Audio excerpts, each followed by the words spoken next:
Right. మహిళలు టాపిక్‌లో ఇది సెకండ్ పార్ట్ అండి. సో, ఇప్పటికి మీరు ఫస్ట్ పార్ట్ చూడకపోతే ఒకసారి ఫస్ట్ పార్ట్ చూడండి. ఇది సెకండ్ పార్ట్. అలానే ఇప్పటికి మీరు టాపిక్ వైజ్ టెస్ట్‌లు, గ్రాండ్ టెస్ట్‌లు పర్చేజ్ చేయకపోతే ఒకసారి పర్చేజ్ చేయండి. ఎందుకంటే ఎగ్జామ్ కూడా తక్కువ డేసే ఉంది కాబట్టి. అలానే చాలామంది అడుగుతున్నారు తెలంగాణ గ్రూప్ 2 కూడా ఇది యూజ్ అవుతుందని. యెస్, తెలంగాణ గ్రూప్ 2 కూడా సేమ్ కాన్సెప్ట్‌లు మనం డీల్ చేసేది. సేమ్ సబ్జెక్టే తెలంగాణ గ్రూప్ 2లో కూడా ఉంటుంది కాబట్టి తెలంగాణ గ్రూప్ 2 కూడా ఇవి యూజ్ అవుతాయి. ఓకే. అయితే మనం ఈ మహిళలు అనే టాపిక్ అనేది డిస్కస్ చేయడం అయిపోయిన తర్వాత మనం సెకండ్ మాడ్యూల్లోకి వెళ్ళిపోతాం. సో ఇక నుంచి డైలీ వన్ వీడియో అనేది ఖచ్చితంగా మనం చేస్తుంటాం. పోస్ట్ పొంగల్ పొంగల్కి ముందు మనం ఈ టాపిక్స్ అనేవి కంప్లీట్ చేసుకుందాం. ఓకే. నెక్స్ట్ టాపిక్లోకి వెళ్ళిపోతాం. చూడండి, మహిళలు ఏదైతే ఉంటుందో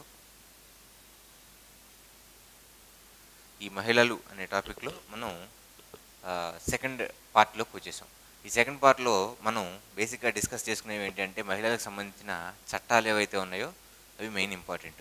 అలానే ఒక చిన్న మాట లాస్ట్లో ఈ వీడియో చివరి వరకు చూడండి, ఎందుకంటే ఈ వీడియోలో నేను రీసెంట్గా ప్రవేశపెట్టబడిన మహిళా బిల్లు గురించి నేను మాట్లాడబోతున్నా.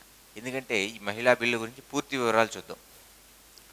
దానివల్ల అంటే పాలిటీ పరంగా కొన్ని రాజ్యాంగ పరంగా కొన్ని మార్పులు చేయడం జరుగుతుంటుంది. అంటే రాజ్యాంగ సవరణ బిల్లు అవుతుంది. అలానే లోక్సభ ఏదైతే ఉంటుందో దాంట్లో సీట్లు ఏవైతే ఉన్నాయో ఆ చేంజ్ అనేది వస్తుంటుంది.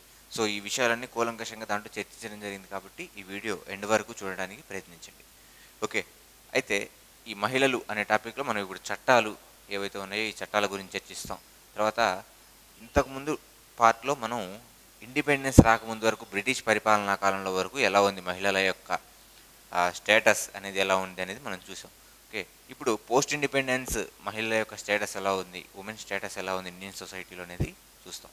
అయితే మనకి పోస్ట్ ఇండిపెండెన్స్ కంటే ముందు మనకి ఒక భావన అనేది ఫామ్ అయింది. దాని పేరు ఏంటి అంటే ఫెమినిజం అని మనం చెప్పొచ్చు. ఫెమినిజం. ఈ ఫెమినిజాన్ని తెలుగులో ఏమంటాము అంటే స్త్రీవాదం అంటాం.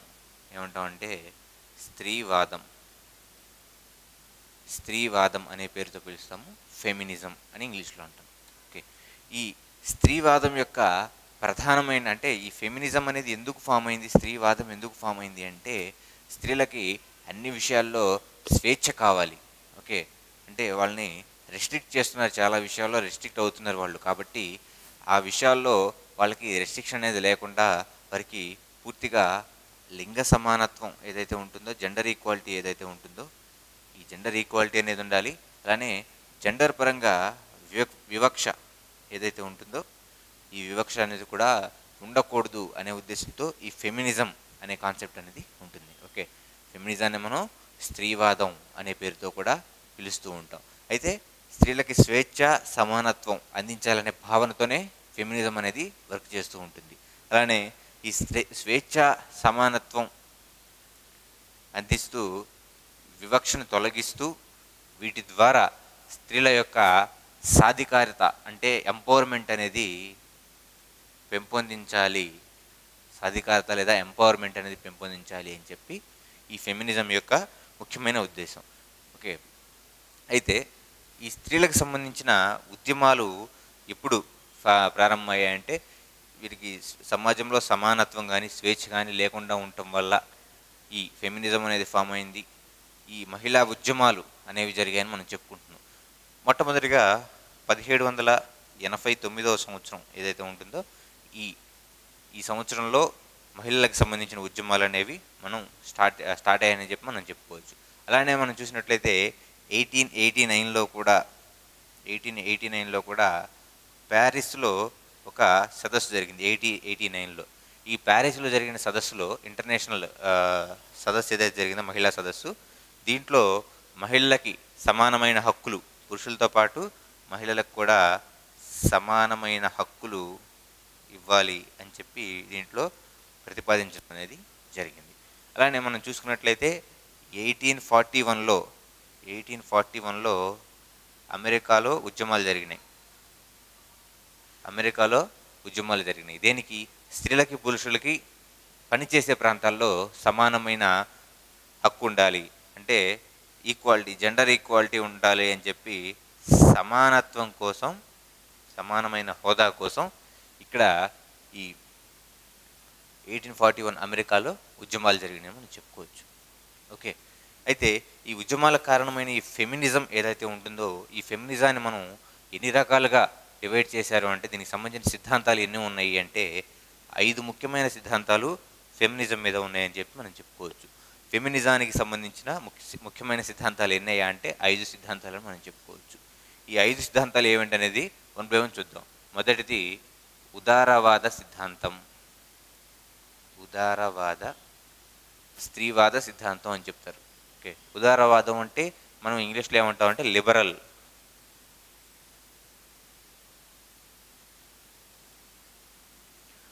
ఫెమినిజం అనేది మనం చెప్పుకోవచ్చు. లిబరల్ ఫెమినిజం అని చెప్తాం. ఉదారవాద స్త్రీవాద సిద్ధాంతం. ఓకే. ఈ లిబరల్ ఫెమినిజం అనేది మనం ఎలా డిఫైన్ చేసుకోవచ్చు అంటే, స్త్రీ ఎవరైతే ఉన్నారో ఈ స్త్రీకి వ్యక్తిగత స్వేచ్ఛ అందిస్తే ఆవిడ కూడా ఆర్థికంగా మెరుగుపడి సమాజంలో స్త్రీ అనే పోర్షన్ ఏదైతే ఉంటుందో వ్యక్తిగత స్వేచ్ఛ ఇవ్వటం ద్వారా ఈ స్త్రీ మెరుగుపడి పురుషులతో పాటు సమానత్వాన్ని వీరు సాధించవచ్చు అని చెప్పటమే ఉదారవాద లేదా లిబరల్ ఫెమినిజం అని చెప్పి మనం చెప్పవచ్చు. సో దీనికి సంబంధించి మనకి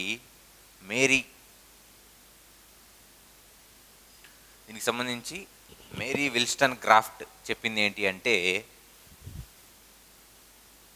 చూడండి, మేరీ విల్స్టన్ క్రాఫ్ట్ స్త్రీలకి సమానత్వం లేకపోవడానికి గల మెయిన్ కారణం ఏంటి అంటే స్త్రీల మీద జరిగే లైంగిక వేధింపులే. ఈ లైంగిక వేధింపుల వల్ల స్త్రీ సమాజంలో సమానత్వాన్ని కోల్పోతుంది, అలానే ఆమె అణచివేయబడుతుంది అని చెప్పింది ఎవరు అంటే మేరీ విల్స్టన్ క్రాఫ్ట్ అని మనం చెప్పుకోవచ్చు. అలానే మరొక వ్యక్తి హ్యారియట్ అనే వ్యక్తి ఎవరైతే ఉన్నారో ఈ హ్యారియట్ అనే వ్యక్తి కూడా లింగ వివక్షత ఏదైతే ఉందో, జెండర్ ఇన్ఈక్వాలిటీ ఏదైతే ఉంటుందో సమాజంలో ఈ లింగ వివక్షతని తొలగిస్తే మనకి స్త్రీ పురుషుల మధ్య సమానత్వం అనేది సాధించవచ్చు అని చెప్పింది ఎవరు అంటే హ్యారియట్ అని చెప్పి కూడా మనం చెప్పుకోవచ్చు. సో ఇది ఉదారవాద లేదా లిబరల్ ఫెమినిజం అనేది ఇది. అంటే వ్యక్తిగత స్వేచ్ఛని అందించడం ద్వారా స్త్రీ పురుష సమానత్వాన్ని సాధించవచ్చు అని చెప్పింది ఏది అంటే లిబరల్ ఫెమినిజం లేదా ఉదారవాద స్త్రీవాద సిద్ధాంతం అని చెప్పి మనం చెప్పుకోవచ్చు. ఓకే. నెక్స్ట్ రెండోది వచ్చేసరికి మార్క్సిస్ట్ ఫెమినిజం.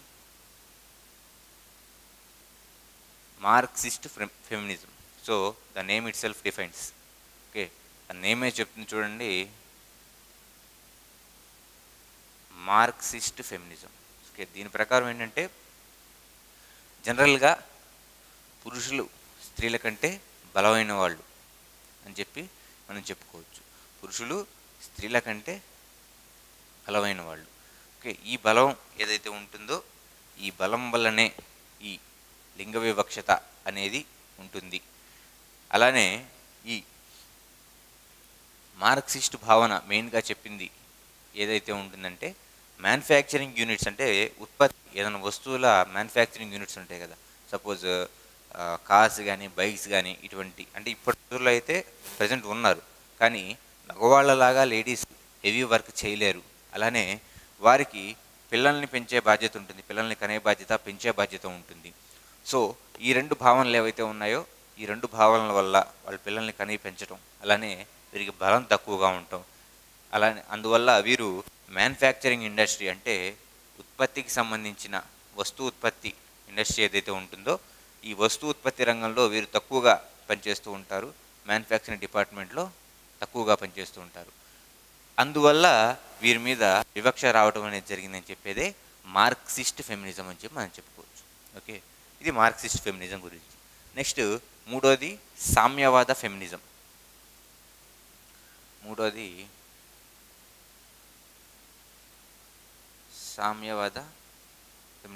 ఓకే. సామ్యవాద అనగానే మనం ఇంగ్లీష్లో ఏం చెప్తాం, సోషలిస్ట్. ఓకే. సోషలిస్ట్ ఫెమినిజం అని చెప్పి మనం చెప్పుకోవచ్చు.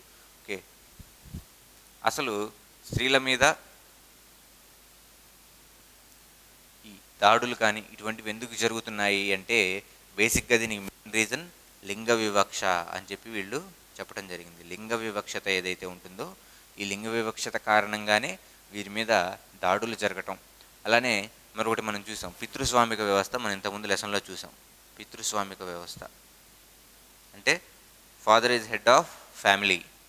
ఓకే, హెడ్ ఆఫ్ ఫ్యామిలీ ఫాదర్గా ఉండటం వల్ల కూడా స్త్రీలని చిన్న చూపుగా చూడటం అనేది జరుగుతూ ఉంటుంది అనేది ఈ ఫెమినిజం, ఈ సోషలిస్ట్ ఫెమినిజం యొక్క భావన అని మనం చెప్పుకోవచ్చు. అయితే ఈ పితృస్వామిక వ్యవస్థ ఎలా ఏర్పడింది అంటే మాతృస్వామిక వ్యవస్థ వల్లనే ఈ పితృస్వామిక వ్యవస్థ ఏర్పడింది అని కూడా మనం చెప్పుకోవచ్చు. మాతృస్వామిక వ్యవస్థ వల్లనే ఈ పితృస్వామిక వ్యవస్థ కూడా ఏర్పడిందని మనం చెప్పుకోవచ్చు. ఇంతకు ముందు లెసన్లో వీటి గురించి మనం క్లియర్ కట్గా చూసాం. ఓకే, నెక్స్ట్ ఫోర్త్ది వచ్చేసరికి రాడికల్ సోషలిస్ట్ ఫోర్త్ వచ్చేసరికి రాడికల్ స్త్రీవాద సిద్ధాంతం. రాడికల్ స్త్రీవాద సిద్ధాంతం. సో దీని ప్రకారం ఏంటి అంటే, సో రాడికల్ అంటే మళ్ళీ మనకి ఇక్కడ ఇంగ్లీష్లో కూడా రాడికల్ స్త్రీవాద సిద్ధాంతం. సో దీని ప్రకారం ఆడవాళ్ళు పురుషులు కంటే బలం తక్కువగా ఉంటారు. అందువల్ల ప్రతి రంగంలోనూ పురుషులు ఎక్కువగా దూసుకొని వెళ్ళిపోతున్నారు. దీన్ని మనం అదుపులో కనుక ఉంచితే స్త్రీ యొక్క సమానత్వాన్ని మనం సాధించవచ్చు అని చెప్పింది ఎవరు అంటే ఫైర్ స్టోన్ అని మనం చెప్పుకోవచ్చు. ఫైర్ స్టోన్ అని మనం చెప్పుకోవచ్చు. సో ఇది రాడికల్ ఫెమినిజం అని చెప్పి మనం చెప్పుకోవచ్చు. లాస్ట్ వచ్చేసరికి మానవతా స్థాయి సిద్ధాంతం. ఐదోది మానవతా కోణ స్త్రీవాద సిద్ధాంతం. దీన్నే మనం ఇంగ్లీష్లో ఏమంటామంటే హ్యూమనిస్ట్ సిద్ధాంతం, హ్యూమనిస్ట్ థియరీ లేదా హ్యూమనిస్ట్ ఫెమినిజం, ఎలాగైనా దీన్ని పిలవచ్చు. సో ఈ హ్యుమానిటీ బేసిక్గా ఈ పేరే చెప్తుంది, హ్యూమానిటీ. ఓకే, హ్యూమానిటీని బేస్ చేసుకొని స్త్రీలు ఎవరైతే ఇంటి పని అలానే చిన్నపిల్లలను చూసుకోవటం, ఇంట్లో చేసే పనులు ఏవైతే ఉన్నాయో వాటిల్లో పురుషులు కూడా షేరింగ్ చేసుకోవాలి.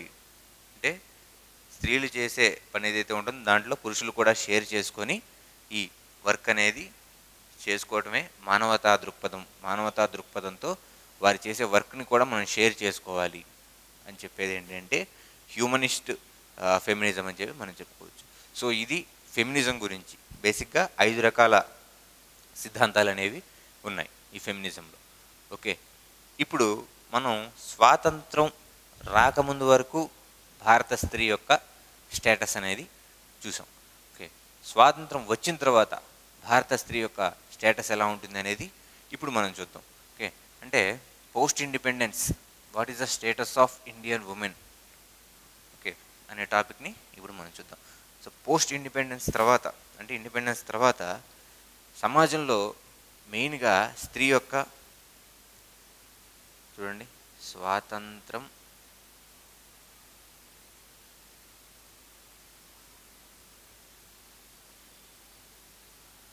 స్వాతంత్ర్యం తరువాత స్త్రీ యొక్క స్థానం. ఓకే, ఎక్కువగా స్వాతంత్రం పొందిన తర్వాత మన దేశానికి సంబంధించిన గవర్నమెంట్ ఏదైతే ఉంటుందో ఈ గవర్నమెంట్లు ఎక్కువగా ఏంటంటే ఇంతకుముందు జరిగిన ఈ సతీ సాగమన నిషేధ చట్టాలు కావచ్చు, వితంతు పునర్వివాహాల చట్టాలు కావచ్చు, వీటన్నిటి దృష్టిలో పెట్టుకొని ఇక్కడ మెయిన్గా స్త్రీ ఎక్కడ అణచివేయబడుతుంది అంటే దీనికి మెయిన్ కారణం ఏంటంటే విద్య లేకపోవటం, అలానే ఉద్యోగాలు లేకపోవటం, అంటే వారి సొంత కాళ్ళ మీద వాళ్ళు నిలబడలేకపోవటం వల్లే భర్త ఏది చేసినా వాళ్ళు భరించాల్సి వస్తుంది అనే భావన గవర్నమెంట్లో కలిగింది. సో అందువల్ల మహిళలకి ప్రత్యేకంగా మనం ఏదైతే చేయగలమో అని ఆలోచించి దాన్ని బట్టి స్వాతంత్రం వచ్చిన తర్వాత వాళ్ళకి సంబంధించి స్పెషల్గా రిజర్వేషన్లు ఇవ్వటం, వాళ్ళకి సంబంధించి స్పెషల్గా కాలేజీలు పెట్టడం, అంటే ఈవ్ టీజింగ్ ఇటువంటివి ఉంటాయని స్పెషల్గా ఓన్లీ ఉమెన్ కాలేజీలు పెట్టడం అనేది జరిగింది. తర్వాత మహిళా యూనివర్సిటీలు పెట్టడం అనేది జరిగింది. తర్వాత విద్య, ఉద్యోగాలు ఏవైతే ఉన్నాయో వీటిలో స్పెషల్ కేటగిరీగా ఉమెన్స్ని చేర్చడం జరిగింది. ఓకే, చూడండి మనకి గ్రూప్ 2 నోటిఫికేషన్ ఉంది. గ్రూప్ 2 నోటిఫికేషన్స్లో ఉమెన్స్ సెక్షన్ విడిగా ఉంటుంది. సో మనం ఏ రీజియన్ తీసుకున్నా, ఏ జోన్ తీసుకున్నా ఉమెన్స్ పోస్ట్ లోటుకు విడిగా ఉంటాయి. అలానే కాలేజీల్లో కూడా ఇన్ని సీట్లు ఉమెన్కే ఇవ్వాలి అని చెప్పడం అనేది జరిగింది. సో రీసెంట్గా మన గవర్నమెంట్ తెలంగాణ గవర్నమెంట్ ఉమెన్స్కి బస్సులో ఫ్రీ టికెట్ ఇవ్వటం అనేది కూడా జరిగింది. ఓకే, ఇది రాజకీయంగా జరుగుతున్న ఇదని చెప్పి మనం చెప్పుకోవచ్చు. ఓకే, అంటే వాళ్ళ ఎలక్షన్ల ముందు వాళ్ళు చెప్పడం అనేది జరిగింది ఫ్రీ టికెట్స్ ఉమెన్స్కి అని చెప్పి. సో రాగానే దాన్ని ఫుల్ఫిల్ చేసుకోవడం అనేది జరిగింది. ఓకే, ఆధార్ కార్డు చూపిస్తే ఫ్రీ టికెట్ అనేది ఇవ్వడం అనేది జరుగుతుంది. ఓకే, విద్యా ఉద్యోగాలు, అలానే మహిళలకు సంబంధించిన స్పెషల్ యూనివర్సిటీలు, అంటే ప్రత్యేక మహిళా యూనివర్సిటీలు పెట్టడం అనేది జరిగింది. ఓకే, నెక్స్ట్ ఎలక్షన్స్ ఏవైతే ఉన్నాయో ఈ ఎలక్షన్స్లో 33% వీళ్ళకి సంబంధించిన సీట్స్, అంటే 1/3 సీట్స్ ఏవైతే ఉన్నాయో వీరికి రిజర్వ్ చేయడం అనేది జరిగింది. మొట్టమొదటిగా వీటిని పంచాయతీల్లో పెట్టారు. ఆ పంచాయతీల్లో ఏమవుతుందంటే 33 పెట్టిన తర్వాత కొన్ని స్టేట్స్ వాటిని 50% కూడా చేంజ్ చేసుకున్నాయి. 50% కూడా చేంజ్ చేసుకున్నాయి. అయితే మనకి 19/9/23 ఈ డేట్ గుర్తుపెట్టుకోండి. ఈ డేట్న మనకి బిల్ అనేది ప్రవేశపెట్టడం జరిగింది. ఏది? మహిళా రిజర్వేషన్లు. లోక్సభ అలానే రాష్ట్ర శాసనసభలు ఏవైతే ఉన్నాయో ఈ శాసనసభలలో ఉమెన్స్కి సంబంధించిన 33% రిజర్వేషన్ ఏదైతే ఉంటుందో దీనికి సంబంధించిన బిల్ అనేది ప్రవేశపెట్టమనేది జరిగింది. 33% రిజర్వేషన్ అనేది. సో దీని గురించి మనం ఈ లెసన్ చివరిలో డీటెయిల్డ్గా చూస్తాం. ఉమెన్స్కి సంబంధించిన 33% రిజర్వేషన్ బిల్ ఏదైతే ఉంటుందో దాన్ని ప్రవేశపెట్టడం అనేది జరిగింది. ఓకే, ఇది మనకి పోస్ట్ ఇండిపెండెన్స్, అంటే స్వాతంత్రం వచ్చిన తర్వాత ఇండియన్ సొసైటీలో ఉమెన్కి సంబంధించిన స్టేటస్ ఎలా ఉంటుందని మనం ఇక్కడ చూసాం. నెక్స్ట్ మనం చూసినట్లయితే ఇదే లెసన్లో నెక్స్ట్ మనం చూసే టాపిక్స్ ఏంటి అంటే, ఈరోజు ఉమెన్ స్టేటస్ ఇలా ఉంది అని మనం చెప్పుకుంటున్నామంటే దానికి సంబంధించి కొన్ని చట్టాలు అనేవి ప్రవేశపెట్టారని మనం చెప్పుకోవచ్చు. సో ఈ ప్రవేశపెట్టిన చట్టాలు ఏంటి అనేది మనం 1 by 1 చూద్దాం. దీన్ని 2 పార్ట్స్గా డివైడ్ చేసుకున్నాం. ఫస్ట్ పార్ట్ వచ్చేసరికి ఇండిపెండెన్స్ రాకముందు బ్రిటిష్ వాళ్ళు ప్రవేశపెట్టిన చట్టాలు ఏంటి. ఓకే, చూడండి ఇక్కడ బ్రిటిష్ వాళ్ళు ప్రవేశపెట్టిన చట్టాలు. వాటిలో మొట్టమొదటిది ఏంటి అంటే సతీ సహగమన నిషేధం.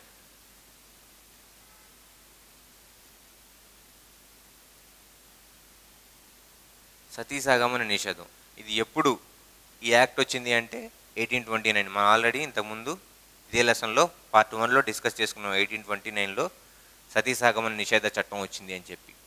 ఓకే, అలానే నెక్స్ట్ వితంతు పునర్వివాహ చట్టం ఎప్పుడు వచ్చింది? ఇది 1856. వితంతు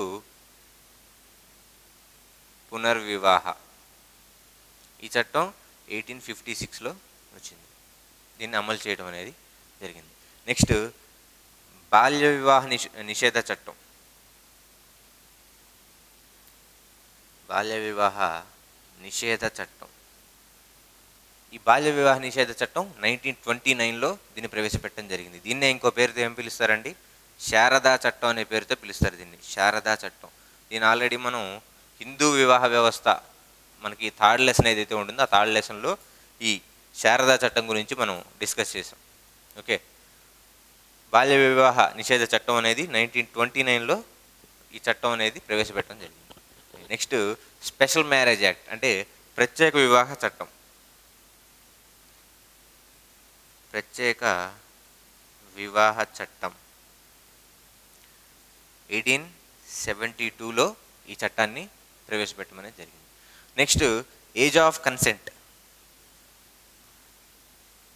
ఏజ్ ఆఫ్ కన్సెంట్ యాక్ట్.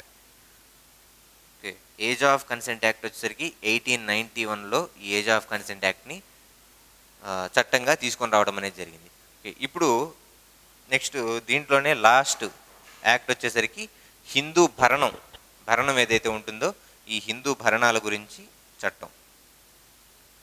అంటే విడాకులు పొందిన తర్వాత లేడీస్కి ఇవ్వాల్సిన భరణం ఏదైతే ఉంటుందో దీని గురించి చట్టం అనేది చేయడం జరిగింది 1946లో. ఓకే, ఇవి బ్రిటిష్ కాలంలో చేసినటువంటి చట్టాలు. ఇక్కడ మనం శారదా చట్టం గురించి మనం లాస్ట్ లెసన్లో చూసాం. అలానే 1829లో సతీ సహగమనం విలియం బెంటింగ్ కాలంలో ప్రవేశపెట్టడం జరిగింది నిషేధ చట్టం, రాజా రామ్మోహన్ రాయ్ గారు. నెక్స్ట్ 1856లో వితంతు పునర్వివాహం కోసం పాటుపడింది ఎవరయ్యా అంటే మనకి ఈశ్వర్చంద్ర విద్యాసాగర్ గారు 1856లో. ఆంధ్రప్రదేశ్లో మొట్టమొదటి వితంతు పునర్వివాహం ఎప్పుడు జరిగింది అని చెప్పి మనం చెప్పుకున్నాం, 1881లో మొట్టమొదటి వితంతు పునర్వివాహం జరిగింది. ఓకే, ఎవరు దీనికి పాటుపడింది, ఎవరి వల్ల జరిగింది? కందుకూరి వీరేశలింగం గారి వల్ల ఈ 1881లో జరిగిన వితంతు పునర్వివాహం అనేది జరిగిందని మనం చెప్పుకోవచ్చు. నెక్స్ట్ బాల్య వివాహ నిషేధ చట్టం, శారద చట్టం అని కూడా మనం దీన్ని పిలుస్తాం. 1929లో దీన్ని ప్రవేశపెట్టడం అనేది జరిగింది. నెక్స్ట్ ప్రత్యేక వివాహ చట్టం 1872. నెక్స్ట్ ఏజ్ ఆఫ్ కన్సెంట్ చూడండి, ఇది 1891లో ప్రవేశపెట్టబడింది. ఎవరు వల్ల ఇది ప్రవేశపెట్టబడింది అంటే రుక్మాబాయ్ రావత్ వల్ల ఈ ఏజ్ ఆఫ్ కన్సెంట్ యాక్ట్ అనేది ప్రవేశపెట్టబడింది. రుక్మాబాయ్ రావత్. ఓకే, ఈవిడ మహారాష్ట్రకు చెందిన వ్యక్తి. ఈవిడ మహారాష్ట్ర చెందిన వ్యక్తి. ఈ మహారాష్ట్రలో ఈవిడ 1864లో జన్మించారు. 1864లో జన్మించారు ఈవిడ. 1864లో జన్మించిన ఈవిడికి 1875లో మ్యారేజ్ అయింది. అంటే 11 ఇయర్స్కి ఈవిడికి మ్యారేజ్ అనేది జరిగింది. 11 ఇయర్స్కి మ్యారేజ్ జరిగిన తర్వాత, మ్యారేజ్ అయిన తర్వాత 1 ఇయర్ వరకు ఈవిడి భర్తకి ఎటువంటి సంబంధం అనేది లేదు. ఓకే, సంబంధం అనేది లేదు. జస్ట్ పెళ్ళి అయితే చేసుకొని ఈవిడ్ని వాళ్ళ ఇంట్లో వదిలేసి వెళ్ళిపోవడం అనేది జరిగింది. అందువల్ల ఈవిడ అప్పటి ప్రభుత్వానికి అర్జీ పెట్టుకుంది. ఎవరు? రుక్మాబాయి రావత్ గారు అర్జీ పెట్టుకుంటే ప్రభుత్వం దాని మీద ఎటువంటి ఇది చెప్పకపోతే క్వీన్ విక్టోరియా ఎవరైతే ఉన్నారో ఆవిడికి అర్జీ పెట్టుకోవడం అనేది జరిగింది. సో ఈ మ్యారేజ్ని క్యాన్సిల్ చేయడం అనేది జరిగింది క్వీన్ విక్టోరియా. ఓకే, 11 ఇయర్స్ వయసులో ఈమెకు జరిగిన మ్యారేజ్ని క్యాన్సిల్ చేయడం అనేది, రద్దు చేయడం అనేది జరిగింది ఈ వివాహాన్ని. ఈ వివాహాన్ని రద్దు చేసిన తర్వాత ఈవిడ బ్రిటన్ వెళ్ళి మెడికల్ ఏదైతే ఉంటుందో దాంట్లో పీజీ చేయడం అనేది జరిగింది. పీజీ చేసిన తర్వాత స్వతంత్ర భారతదేశం లేదా భారతదేశం ఏదైతే ఉంటుందో భారతదేశంలో మహిళా డాక్టర్లలో మొట్టమొదటి మహిళా డాక్టర్ అంటే ఎవరు అంటే రుక్మాబాయి రావత్ అని చెప్పి మనం చెప్పుకోవచ్చు. ఓకే, బ్రిటన్ వెళ్ళి ప్రాక్టీస్ అనేది కంప్లీట్ చేసుకొని ఇండియా వచ్చి ఇక్కడ వైద్యం స్టార్ట్ చేసిన మొట్టమొదటి మహిళా ప్రాక్టీషనర్ ఎవరు అంటే రుక్మాబాయి రావత్ అని మనం చెప్పుకోవచ్చు. Okay, one of Indian medical practitioner అని చెప్పి మనం చెప్పుకోవచ్చు. నెక్స్ట్ అలానే చూసినట్లయితే హిందూ భరణం అంటే విడాకుల తర్వాత లేడీస్కి ఇచ్చే భరణం ఏదైతే ఉంటుందో దాని గురించి 1946లో చట్టం అనేది చేయడం జరిగింది. ఓకే, ఇది బ్రిటిష్ గవర్నమెంట్లో చేసిన చట్టాలు. నెక్స్ట్ స్వతంత్ర భారతదేశం ఏదైతే ఉంటుందో ఈ స్వతంత్ర భారతదేశంలో చేసిన చట్టాలు ఏంటి అనేది ఇప్పుడు మనం చూద్దాం. మొట్టమొదటిది ప్రత్యేక వివాహ చట్టం. దీన్ని మనం ఇంగ్లీష్లో స్పెషల్ మ్యారేజ్ యాక్ట్ అంటాం.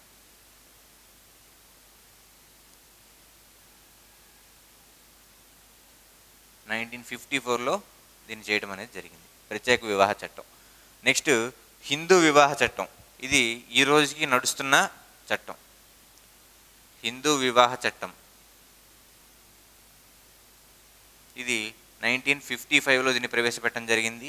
సో ఇప్పటికీ భారతదేశంలో జరుగుతున్న హిందూ వివాహాలు ఏవైతే ఉన్నాయో ఈ హిందూ వివాహ చట్టం 1955 ప్రకారమే జరుగుతున్నాయి. ఓకే, అంటే హిందూ వివాహ చట్టం ప్రకారం ప్రతి మనిషికి ఒక జీవిత భాగస్వామి అనేది ఉండాలి. అంటే ఇద్దరు భార్య అయినా అవ్వచ్చు, భర్త అయినా అవ్వచ్చు, ఒకళ్ళు ఉండాలి. ఇన్ కేసు వాళ్ళు విడాకులు కనుక తీసుకుంటే విడాకులు తీసుకున్న తర్వాత వాళ్ళతో సంబంధం అనేది తెగిపోయిన తర్వాత మళ్ళీ మ్యారేజ్ చేసుకోవచ్చు. కానీ విడాకులు తీసుకోకుండా ఎట్ ద సేమ్ టైం ఇద్దరు భాగస్వాముల్ని మెయింటైన్ అనేది చేయకూడదని చెప్పి ఈ హిందూ వివాహ చట్టం అనేది చెప్తుంది. 1955లో దీన్ని ప్రవేశపెట్టడం అనేది జరిగిందని మనం చెప్పుకోవచ్చు. ఓకే, నెక్స్ట్ 1955 తర్వాత మనం బాగా గుర్తుపెట్టుకోవాల్సిన ఇయర్ ఏంటంటే 1956 ఇయర్.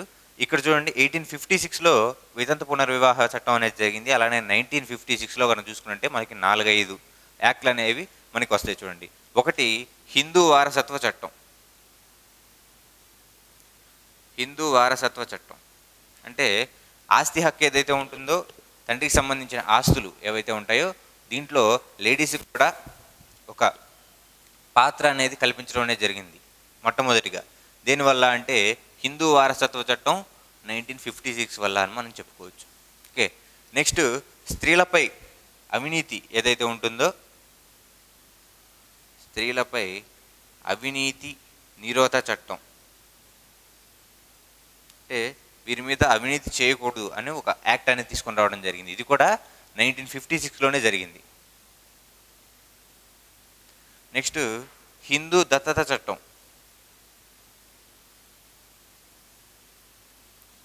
ఈ హిందూ దత్తత చట్టం గురించి మనకి ఇంతకుముందు ఎండోమెంట్ డిపార్ట్మెంట్లో అడిగిన ఎగ్జామ్ ఏదైతే ఉంటుందో, ఎండోమెంట్ డిపార్ట్మెంట్లో జరిగిన గ్రేడ్ 3 ఎగ్జాము, దాంట్లో హిందూ దత్తత చట్టం ఏ సంవత్సరంలో చేయడం జరిగింది అని చెప్పి కూడా అడగడం అనేది, ఈ క్వశ్చన్ అడగడం అనేది జరిగింది. ఓకే, 1956 ఇది ఇంపార్టెంట్. అలానే ఇదే సంవత్సరం మనం చూసుకున్నట్టయితే హిందూ దత్తత చట్టం అనేది 1956లో. అలానే ఈ మైనర్లు ఎవరైతే ఉంటారో హిందువులకు సంబంధించి, ఈ మైనర్ల యొక్క సంరక్షణ,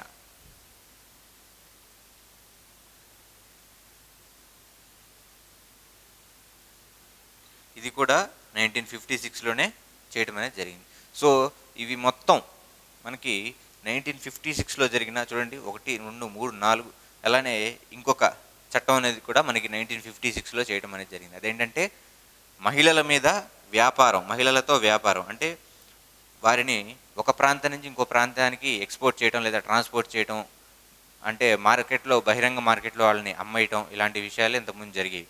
సో ఇలా చేసినా కూడా అది పబ్లిక్గా చేస్తే అది తప్పు అని చెప్పేసి యాక్ట్ని రిలీజ్ చేయడం అనేది జరిగింది 1956లో. సో 1956లో మొత్తం 1, 2, 3, 4, 5 5 యాక్ట్లు ఏవైతే ఉన్నాయో ఈ 5 యాక్ట్లు చేయడం అనేది జరిగింది. ఓకే, మీకు ఐడియా ఉంటే ఈ 1956లో భారతదేశ ప్రధాని ఎవరు కింద కామెంట్ చేయండి. ఓకే, ఎందుకు నేను చెప్తున్నానంటే ఇంతకుముందు ఏపీపీఎస్సీ ఎగ్జామ్స్లో మనకి అడిగిన క్వశ్చన్ చెప్తా చూడండి ఒకసారి.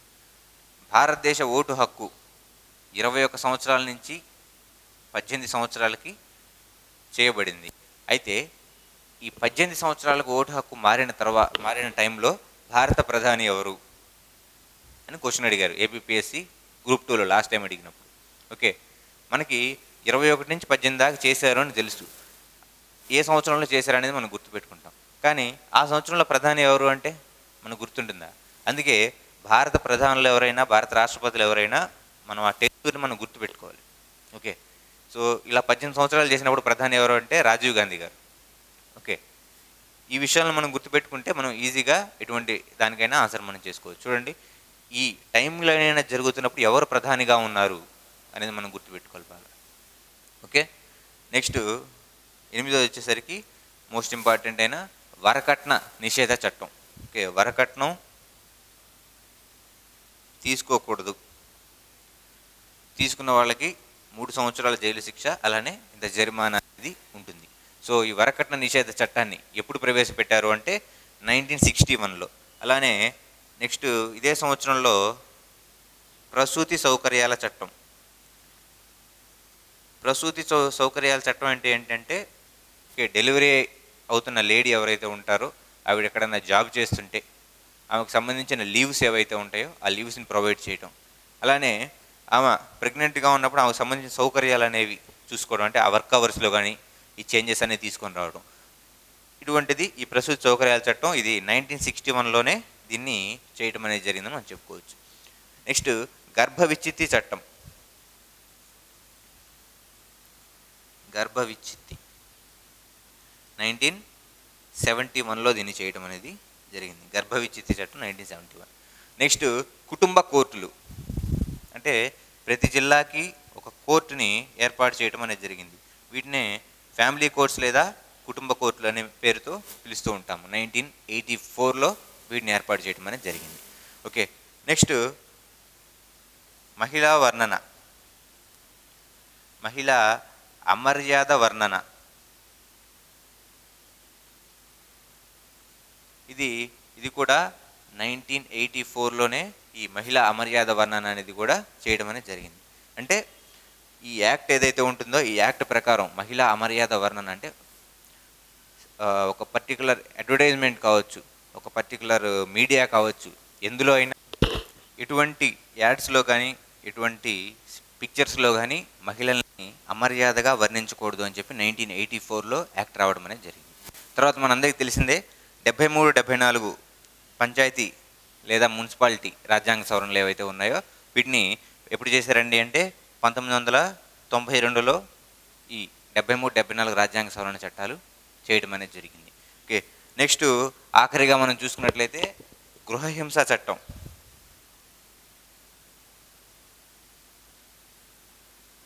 గృహహింస చట్టం ఇది 2005వ సంవత్సరంలో చేయడం అనేది జరిగింది. ఇక చివరిగా మనం చూసుకున్నట్టయితే నిర్భయ యాక్ట్ 2012లో చేశారు. ఓకే, ఇక ఆంధ్రప్రదేశ్లో దిశ చట్టం, దిశ యాక్ట్ 2019వ సంవత్సరంలో ఈ దిశ యాక్ట్ అనేది చేయడం అనేది జరిగింది. ఓకే, ఈ దిశ యాక్ట్ చేసిన తర్వాత స్టేట్లో ఆడవాళ్ళకి సంబంధించిన ఏపీలో స్టేట్లో ఆడవాళ్ళకి సంబంధించి దిశ యాప్ అనేది కూడా చేయడం అనేది జరిగింది. ఓకే, దీన్ని ప్రచారం చేసుకుంటూ వెళ్తున్నాము అంటే స్టేట్లో ఉన్న వాలంటీర్ల వ్యవస్థ ద్వారా కావచ్చు, అలానే పోలీసు వ్యవస్థ ద్వారా కావచ్చు, దీన్ని ప్రతి వ్యక్తి మొబైల్లో ఈ దిశ యాప్ ఉండాలి అని చెప్పి ప్రతి వ్యక్తి చేత ఇన్స్టాల్ చేయించడం అనేది జరుగుతూ ఉంది. ఓకే, 2019లో మనం ఈ దిశ యాక్ట్ అనేది పెట్టడం అనేది జరిగింది. ఓకే, చూడండి, ఇవి మహిళల గురించి ప్రవేశపెట్టబడిన చట్టాలు. ఓకే, ఒకసారి స్క్రీన్ షాట్ తీసుకుంటే అలానే మనకి మెటీరియల్లో కూడా ఈ చట్టాల గురించి మనం ఇవ్వడం అనేది జరిగింది. సతీ సాగమనం నుంచి చూసుకుంటే నేడున్న 2019లో ప్రవేశపెట్టబడిన దిశ యాక్ట్ వరకు ఈ చట్టాలు అనేవి ఉన్నాయని మనం చెప్పుకోవచ్చు. ఓకే, నెక్స్ట్ మనం చూసే టాపిక్ ఏంటి అంటే ఈ ప్రత్యేక చట్టాలు అనేవి ప్రవేశపెట్టారు, కానీ సమాజంలో ఉన్న స్త్రీలకున్న కొన్ని చిన్న చిన్న సమస్యలు ఏవైతే ఉన్నాయో అవి మనం చూద్దాం. అంటే వేటి వల్ల వీరు ఎక్కువగా అణచివేతకు గురవుతున్నారు అని గవర్నమెంట్లు భావిస్తున్నాయో ఒకసారి మనం చూద్దాం.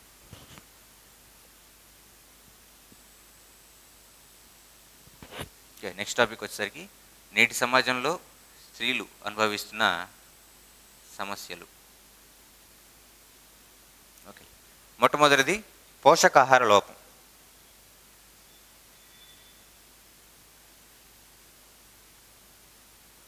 మనకి నెక్స్ట్ స్త్రీలపై హింస అనే లెసన్ మన సెకండ్ మాడ్యూల్లో చూస్తాం.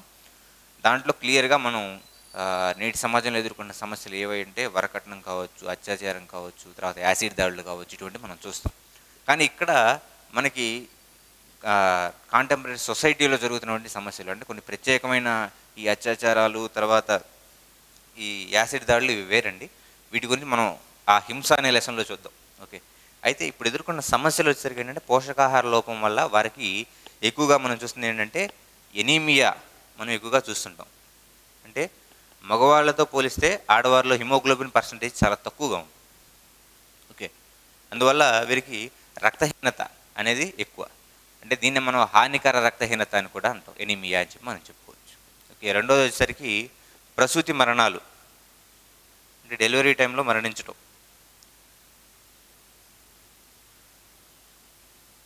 మ్యాక్సిమం అన్ని ప్రాంతాల్లో ఈ ప్రసూతి మరణాలు తగ్గించడానికే అన్ని గవర్నమెంట్లు ట్రై చేస్తూ ఉంటాయి.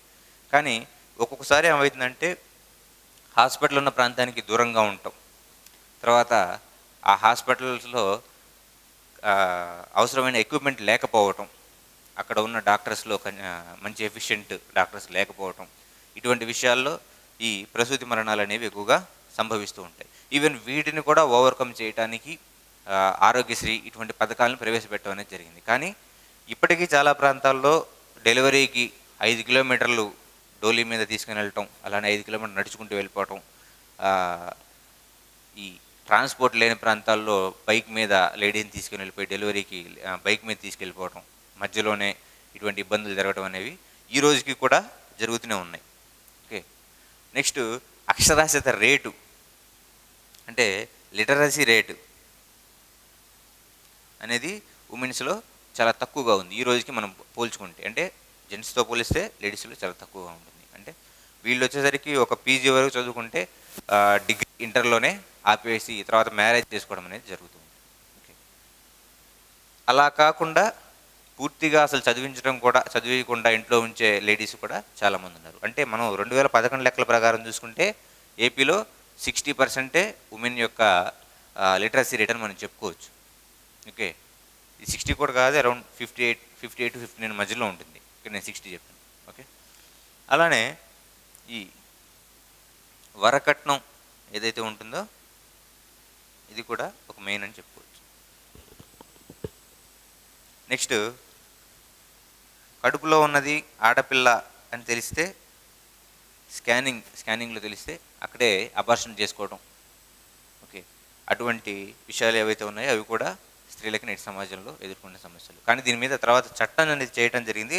కడుపులో ఉన్న బేబీ ఎవరైతే ఉన్నారో జెండర్ అనేది చెప్పకూడదు అని చేయడం అనేది జరిగింది. నెక్స్ట్ వచ్చేసరికి స్త్రీల యొక్క అక్రమ రవాణా. ఒక ప్రాంతం నుంచి ఒక ప్రాంతానికి ఇల్లీగల్గా తీసుకెళ్ళిపోతూ కంటైనర్స్లో తీసుకెళ్ళిపోవటమే ఈ అక్రమ రవాణా అని చెప్పి మనం చెప్పుకోవచ్చు. ఆ తర్వాత లాస్ట్ పాయింట్ వచ్చేసరికి అధికారం లేకపోవటం.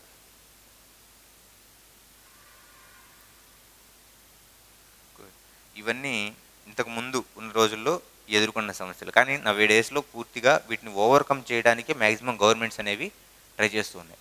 సో బేసిక్గా ఈ అధికారం లేకపోవడం అనేది బేసిక్ ఫ్యామిలీ నుంచి స్టార్ట్ అవుతూ ఉంటుంది.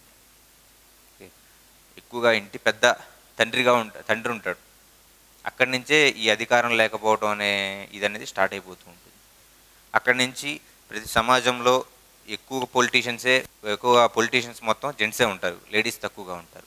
ఓకే, 17th లోక్సభ తీసుకోండి, 17వ లోక్సభలో మొత్తం మీద మనకి 14% మందే ఉమెన్ ఎంపీలు ఉన్నారు మనకి. ఓకే, 14% మందే ఉమెన్ ఎంపీలు ఉన్నారు మనకి ఇప్పుడు జరుగుతున్న లోక్సభ ఏదైతే ఉంటుందో దాంట్లో.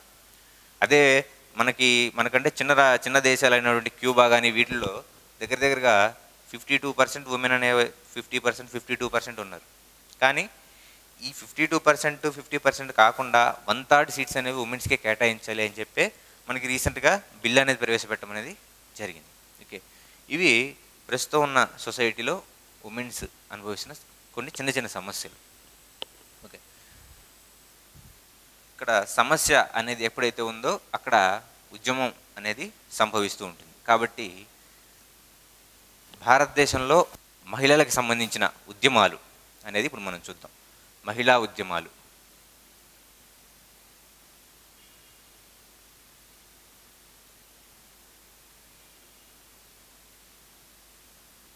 చూడండి, భారతదేశంలో జరిగిన మహిళా ఉద్యమాల్ని మనం 3 phases డివైడ్ చేసుకోవచ్చు. ఎన్ని ఫేజులు అంటే 3 phases మనం డివైడ్ చేసుకోవచ్చు. ఫేజ్ 1 వచ్చేసరికి మనం ఇందాక మాట్లాడుకున్నాం 1829లో సతీసహగమన నిషేధం జరిగింది అని చెప్పి. సో ఆ టైంలో 1820 నుంచి భారతదేశం స్వాతంత్రోద్యమంలో మహాత్మా గాంధీ ప్రవేశించిన సమయం ఏదైతే ఉంటుందో అంతవరకు, అంటే గాంధీ ఆగమనం వరకు.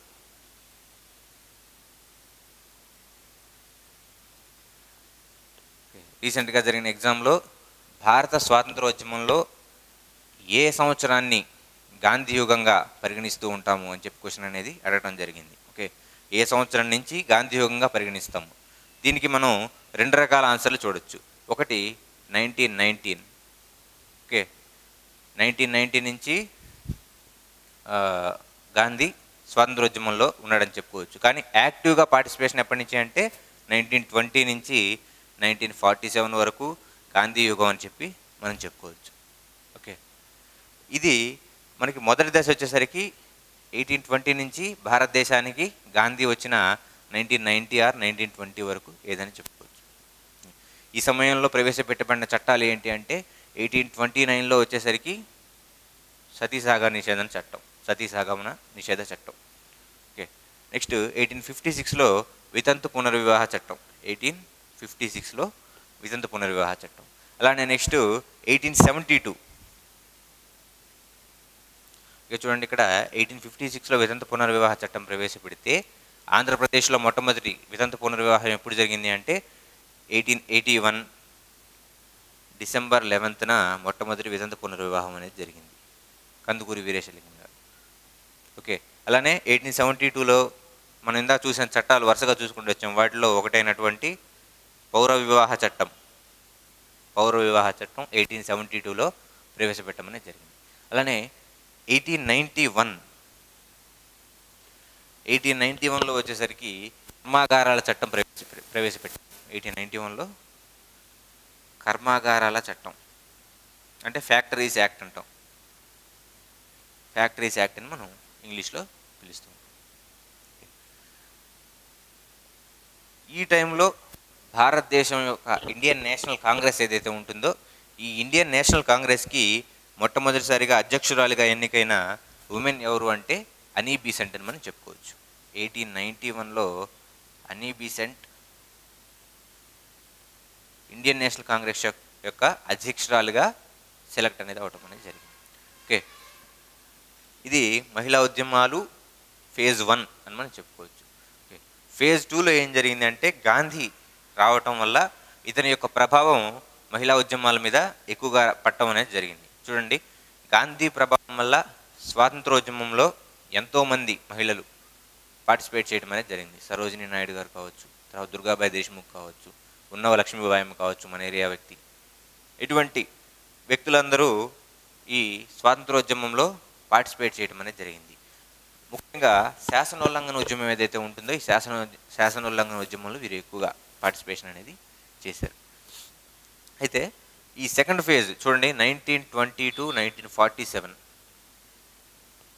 ఈ ఫేజ్లో 1925లో ఇండియన్ నేషనల్ కాంగ్రెస్కి అధ్యక్షురాలుగా సరోజినీ నాయుడిని ఎంపిక చేయడం అనేది జరిగింది. ఓకే, ఈవిడ భారతదేశం యొక్క ఇండియన్ నేషనల్ కాంగ్రెస్ యొక్క అధ్యక్షురాలుగా 1925లో అధ్యక్షత వహించడం అనేది జరిగింది. అలానే 1930 నుంచి 31 వరకు జరిగిన శాసనోల్లంఘన ఉద్యమం ఏదైతే ఉంటుందో, దీంట్లో లేడీస్ చాలా యాక్టివ్గా పార్టిసిపేట్ అనేది చేశారు. తర్వాత ఇదే టైంలో ఈ ఫేజ్లోనే 1926లో అలానే 1930s ఏవైతే ఉన్నాయో, ఈ 30sలో ఈ ఉమెన్స్కి సంబంధించిన కొన్ని అసోసియేషన్స్ అనేవి స్టార్ట్ అయినాయి. దీన్నే మనం వీటిలోనే AIWC, okay, all India women conference అంటాం. 1926లో దీన్ని ఫామ్ చేయడం అనేది జరిగింది. తర్వాత శారదా యాక్ట్, అంటే బాల్య వివాహ నిషేధ చట్టం, 1929లో దీన్ని చేయడం అనేది జరిగింది. ఇదే ఫేజ్, ఇవన్నీ సెకండ్ ఫేజ్ గురించి మనం మాట్లాడుకుంటున్నాం.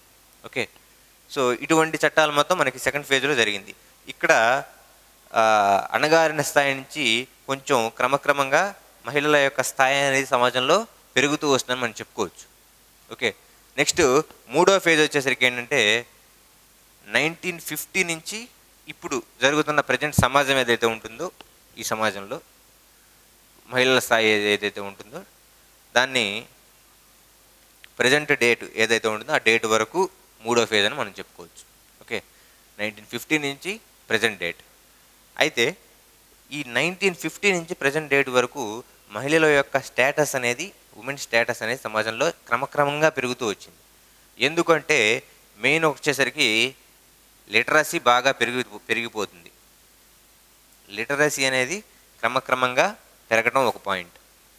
తర్వాత లిటరసీ అనేది ఉంటే ఖచ్చితంగా ఎంపవర్మెంట్ అనేది ఉంటుంది. ఓకే, ఎంపవర్మెంట్ అనేది ఉంటుంది అక్కడ, ఉమెన్ ఎంపవర్మెంట్ అనేది పెరిగిపోతుంది. ఇదే టైంలో ఫెమినిజం అనే భావన కూడా ఎక్కువగా, స్త్రీవాదం అంటాం మనం, ఫెమినిజం అనే భావన కూడా ఎక్కువగా జనంలోకి చొచ్చుకొని పోయింది. ఓకే, 1950sలో జరిగినటువంటి భూదానోద్యమాలు, 1970sలో జరిగినటువంటి భూదానోద్యమాలు ఏవైతే ఉన్నాయో, ఈ భూదానోద్యమాల్లో కూడా మహిళలు పార్టిసిపేట్ చేయడం అనేది, వ్యవసాయ సంబంధించిన ఉద్యమాలు, అలానే సర్వోదయ ఉద్యమాలు, అక్షరాస్యత కోసం ఏవైతే ఉద్యమాలు జరిగినాయో ఈ సర్వోదయ ఉద్యమాల్లో కూడా మహిళలు పార్టిసిపేట్ చేయడం అనేది జరిగింది. ఓకే, తర్వాత ఉమెన్ వెల్ఫేర్ కోసం కొన్ని పథకాలు అనేవి స్టార్ట్ చేయడం అనేది జరిగింది గవర్నమెంట్.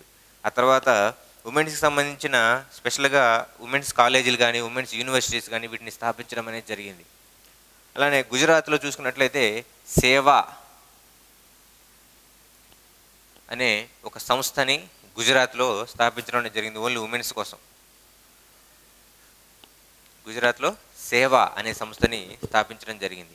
నెక్స్ట్ తమిళనాడులో చూసుకున్నట్లయితే working women's forum, working women's forum. ఇది ఎక్కడ స్టార్ట్ చేశారు అంటే తమిళనాడులో ఈ వర్కింగ్ ఉమెన్స్ ఫోరంని స్టార్ట్ చేశారని చెప్పుకోవచ్చు. ఓకే, అలానే ఐక్యరాజ్య సమితి యుఎన్ఓ ఏదైతే ఉంటుందో ఈ యుఎన్ఓ 1975 to 1985ని ఓకే మహిళా దశాబ్దంగా దీన్ని ప్రకటించడం అనేది జరిగింది ఈ 10 సంవత్సరాలని. ఓకే, దీన్ని డికేడ్ ఆఫ్ ఉమెన్ అని చెప్పి మనం చెప్పుకోవచ్చు. Decade of women. Okay, 1975 to 1985 10 సంవత్సరాలని ఐక్యరాజ్య సమితి డికేడ్ ఆఫ్ ఉమెన్గా ప్రకటించడం అనేది జరిగింది. అలానే 1975 అనే సంవత్సరం వచ్చేసరికి అంతర్జాతీయ మహిళా సంవత్సరం అని చెప్పి మనం చెప్పుకోవచ్చు. దీన్ని కూడా ఈ ఐక్యరాజ్య సమితే ప్రకటించడం అనేది జరిగింది. తర్వాత 1974లో తెలంగాణ రాష్ట్ర రాజధాని అయినటువంటి హైదరాబాద్లో అభ్యుదయ మహిళా సంఘాన్ని ఏర్పాటు చేయడం అనేది జరిగింది. చూడండి, అభ్యుదయ మహిళా సంఘం.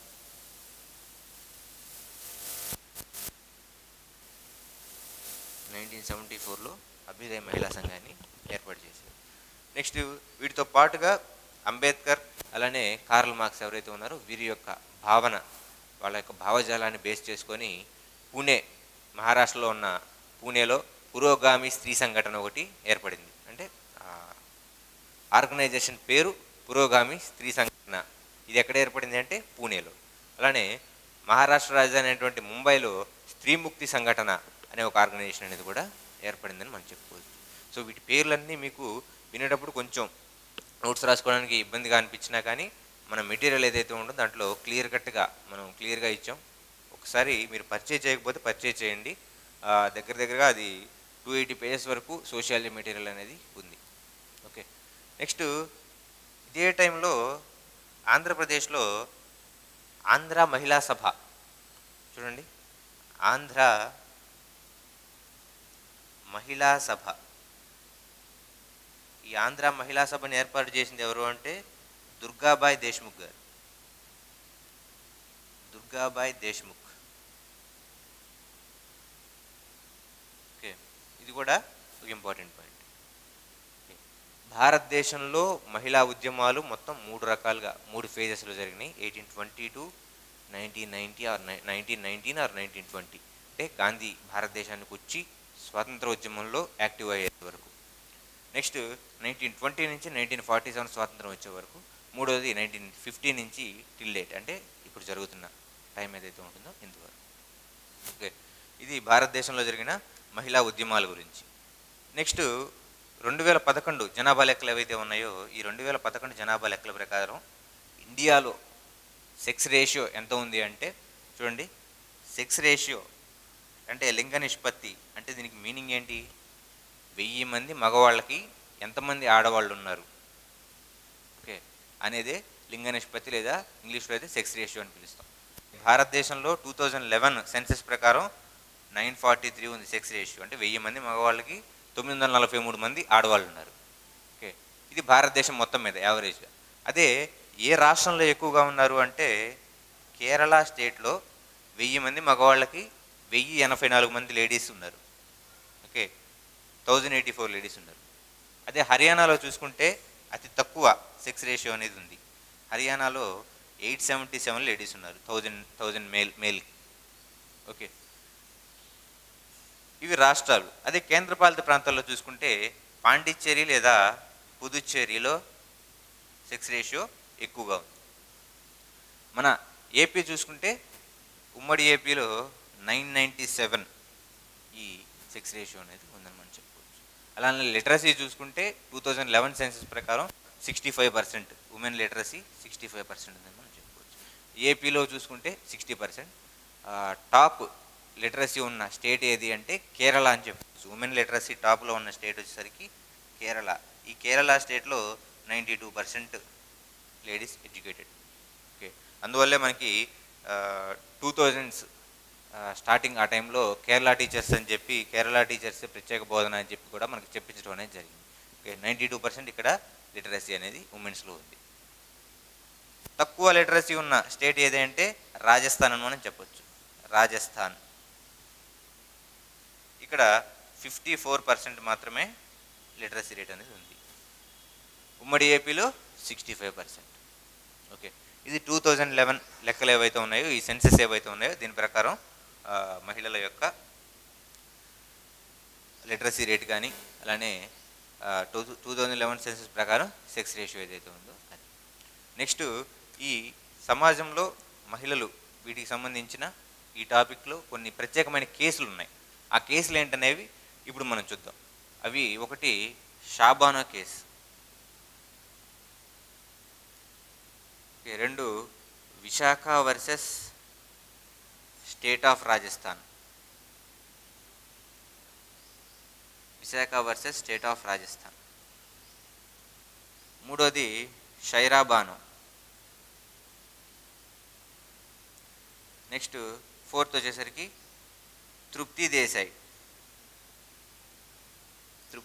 వర్సెస్ శనిసింగనాపూర్ టెంపుల్ ఏదైతే ఉంటుందో దీంట్లో ప్రవేశం కోసం, అంటే దీంట్లో మగవారికి మాత్రమే ప్రవేశం ఉండదు. శనిసింగనాపూర్ టెంపుల్లో ఆడవారికి ప్రవేశం ఉండదు. కానీ ఆడవారి ప్రవేశం కూడా కావాలి అని ఆ టైంలో కోర్టులో కేసు వేసి అక్కడ దేవాలయ ప్రవేశం, అంటే దేవాలయంలో ప్రవేశించిన వ్యక్తి ఎవరు అంటే తృప్తి దేశాయ్ అని మనం చెప్పుకోవచ్చు. అలానే ఈ Visakha versus state of Rajasthan case వచ్చేసరికి ఈవిడ, ఈ విశాఖ అనేది వచ్చేసరికి ఏంటంటే ఇది ఒక సంస్థ, ఇది రాజస్థాన్లో జరిగిందండి. ఒక ప్రాంతంలో అక్కడ బాల్య వివాహాలు జరుగుతూ ఉంటే అక్కడ ఉన్న లేడీ ఎవరైతే ఉన్నారో ఈ బాల్య వివాహాన్ని ఆపడానికి వెళ్ళింది. ఆపడానికి వెళ్తే ఆ ప్రాంతంలో ఉన్న మగవాళ్ళు ఎవరైతే ఉన్నారో ఈవిడ వచ్చేసరికి ఏంటంటే child welfare department employee. Okay, child and women welfare department employee అక్కడ జరుగుతున్న బాల్య వివాహాన్ని ఆపడానికి వెళ్తే ఆవిడ మీద అత్యాచారం అనేది చేయడం జరిగింది. ఓకే, అక్కడ ఉన్న అగ్రవర్ణాల పెద్దలు ఎవరైతే ఉన్నారో ఆ ప్రాంతంలో అగ్రవర్ణాలుగా భావించేవారు అక్కడ ఆవిడ మీద అత్యాచారం చేయడం అనేది జరిగింది. అయితే ఈవిడ గవర్నమెంట్ దగ్గరికి వెళ్ళి కోర్టులో కేసు వేయడం అనేది జరిగితే దీన్ని యాక్సెప్ట్ చేయలేదు. ఓకే, యాక్సెప్ట్ చేయకపోవడం వల్ల విశాఖ అనే సంస్థ ఏదైతే ఉంటుందో ఈ సంస్థ వారు స్పెషల్గా పిఐఎల్ అంటే పిల్ అంటాం, దీన్ని పబ్లిక్ ఇంట్రెస్ట్ లిటిగేషన్ అంటాం. పిల్ అనేది వేసి రాజస్థాన్ స్టేట్ ఆఫ్ రాజస్థాన్ మీద పిల్ అనేది వేయడం అనేది జరిగింది. ఓకే, దీన్నే మనం Visakha versus state of Rajasthan పేరుతో పిలుస్తూ ఉంటాం. అలానే ఈ షాబానా కేసు వచ్చేసరికి ఏంటంటే ఈవిడ బాగా వృద్ధాప్యానికి వచ్చిన తర్వాత ఈవిడ హస్బెండ్ ఈవిడకి విడాకులు ఇవ్వడం అనేది జరిగింది. ఇలా విడాకులు ఇచ్చిన తర్వాత ఈవిడికి భరణం అనేది చెల్లించట్లేదు. ఓకే, దేని ప్రకారం విడాకులు ఇచ్చారు అంటే ముస్లిమ్స్లో ఉన్న షరియత్ చట్టం ఏదైతే ఉంటుందో ఈ షరియత్ చట్టం ప్రకారం విడాకులు అనేవి ఇచ్చారు. కానీ ఈ షరియత్ చట్టం ప్రకారం విడాకులు ఇచ్చిన తర్వాత ఈవిడికి భరణం అనేది రాలేదు. భరణం అనేది ఇవ్వాలని చెప్పి స్టేట్కి సంబంధించిన కోర్టు ఏదైతే ఉంటుందో ఈ కోర్టు ఆదేశం ఇవ్వడం అనేది జరిగింది, హైకోర్టు. అయితే ఇదే టైంలో షరియత్ చట్టం ప్రకారం విడాకులు తీసుకున్నప్పుడు మీరు ఎందుకంటే ఇంటర్ఫియర్ అవుతున్నారు అని చెప్పి కోర్టుని ముస్లిం పెద్దలు ఎవరైతే ఉన్నారో వారు అడగడం అనేది జరిగింది. ఓకే, సో ఇక్కడ చిన్నగా స్టార్ట్ అయిన ఈ వివాదం అనేది చిలికి గాలివాన అయిపోయిందని చెప్పి ఇదే టైం ముస్లిం యాక్ట్ ఏదైతే ఉంటుందో 1986 ముస్లిం యాక్ట్ అనేది చేయడం అనేది జరిగింది. 1986 ముస్లిం యాక్ట్ అనేది చేశారు. ఓకే, సో ఈ 4 మహిళలకు సంబంధించిన ముఖ్యమైన కేసులను మనం చెప్పుకోవచ్చు. అలానే శబరిమల, హిందువులకి పవిత్రమైనటువంటి ప్రాంతమైన శబరిమలలో కూడా లేడీస్కి ప్రవేశం లేదు అని చెప్పేసి, అంటే ఒక ప్రాంతంలో కొంతమంది ఆపుతున్నారు దానికి చాలా పెద్ద కారణాలే ఉంటాయి, ఖచ్చితంగా కొన్ని కారణాలనే ఉంటాయి. కానీ ఎందుకు వెళ్ళకూడదు, మేము వెళ్తాము అని చెప్పి కొంతమంది ప్రవేశించడం అనేది జరిగింది. అలానే కేరళ కోర్టులు కూడా దీన్ని ఒప్పుకున్నాయి. ఓకే, అలానే ఈ శనిసింగనాపూర్లో కూడా తృప్తి దేశాయ్ అనే వ్యక్తి టెంపుల్లో ప్రవేశించడం అనేది జరిగింది. ఓకే, ఇవి మహిళలకు సంబంధించిన కొన్ని ముఖ్యమైన కేసులు. ఇక ఈ లెసన్లో మనకి మిగిలిన టాపిక్ ఏంటి అంటే రీసెంట్గా ఈ సంవత్సరం అంటే 2023లో జెండర్ గ్యాప్ ఇండెక్స్ కానీ తర్వాత 33% ఉమెన్ బిల్ ఏదైతే ఉంటుందో ఈ రెండింటి గురించి చూస్తే మనకి లెసన్ అనేది కంప్లీట్ అయిపోతుంది. ఇండెక్సెస్ ఏవైతే ఉన్నాయో అంటే ఉమెన్ ఈక్వాలిటీ, అలానే ఉమెన్కి సంబంధించిన ఉమెన్కి సంబంధించిన జెండర్ గ్యాప్ రిపోర్ట్స్ ఏవైతే ఉన్నాయో వీటి గురించి సంబంధించి కొన్ని రిపోర్ట్స్, ఒక 3 రిపోర్ట్స్ని వాటి గురించి చూద్దాం. మొట్టమొదటిది గుడ్ వచ్చేసరికి ఏంటి అంటే గ్లోబల్ జెండర్ రిపోర్ట్. చూడండి, మనం దీని గురించి ఎక్కువగా తెలుసుకోవాలి. Global gender report 2023. ఓకే, దీన్ని ఈ రిపోర్ట్ని ఎవరు తయారు చేస్తారు అంటే WEF వాళ్ళు దీన్ని ఈ రిపోర్ట్ అనేది తయారు చేయడం అనేది జరుగుతుంది. WEF వరల్డ్ ఎకనామిక్ ఫోరం వాళ్ళు ఈ రిపోర్ట్ని తయారు చేస్తారు. 2023లో ఇచ్చిన ఈ రిపోర్టు 17వ రిపోర్ట్, 17వసారి ఈ గ్లోబల్ జెండర్ రిపోర్ట్ని ప్రవేశపెట్టడం అనేది జరిగింది. అయితే ఈ గ్లోబల్ జెండర్ రిపోర్టులో పాల్గొనే దేశాలు ఏంటి అంటే 146 దేశాలని దృష్టిలో పెట్టుకొని ఈ రిపోర్ట్ అనేది తయారు చేస్తారు. 146 దేశాలు దృష్టిలో పెట్టుకొని వాటి నుంచి వచ్చిన డేటా ఏదైతే ఉంటుందో దాన్ని బేస్ చేసుకొని ఈ రిపోర్ట్ అనేది తయారు చేస్తారు. ఎన్ని అంశాల ఆధారంగా తయారు చేస్తారు అంటే 4 అంశాలు అనేది కీ ఆబ్జెక్టివ్స్గా పెట్టుకొని ఈ 4 ఆబ్జెక్టివ్స్ ఏవైతే ఉన్నాయో వీటి ద్వారా రిపోర్ట్ అనేది తయారు చేయడం అనేది జరుగుతుంది. మొట్టమొదటి వచ్చేసరికి ఎకనామిక్ పార్టిసిపేషన్.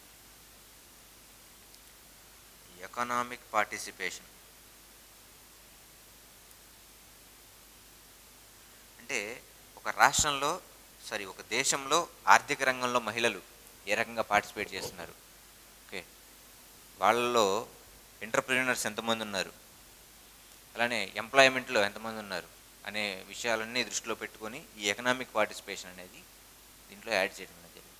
నెక్స్ట్ లిటరసీ లేదా ఎడ్యుకేషన్. ఒక దేశంలో ఆ దేశం యొక్క లిటరసీ రేట్ ఎలా ఉంది, అలానే ఎడ్యుకేషన్ నుంచి డ్రాప్ అవుట్ అవుతున్న వారు ఎంతమంది, ఇటువంటి విషయాలన్నీ దృష్టిలో పెట్టుకొని ఈ రిపోర్ట్ని కూడా తయారు చేస్తారు. నెక్స్ట్ మూడోది హెల్త్ అండ్ సర్వైవల్.